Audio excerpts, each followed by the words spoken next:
بسم اللہ الرحمن الرحیم۔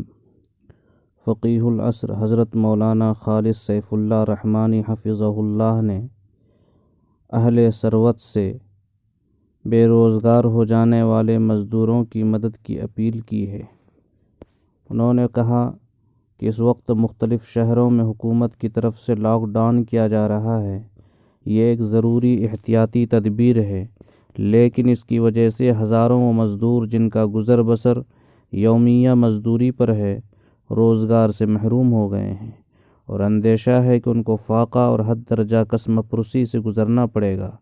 اس پس منظر میں مسلمان اہل ثروت کا فریضہ ہے کہ وہ اپنے غریب بھائیوں کی مدد کریں۔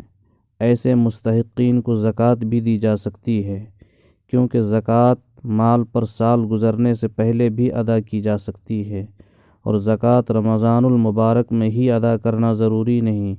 جس وقت لوگ زیادہ ضرورت مند ہوں اس وقت ادا کرنے میں زیادہ اجر ہے۔ بشکریہ بصیرت آن لائن۔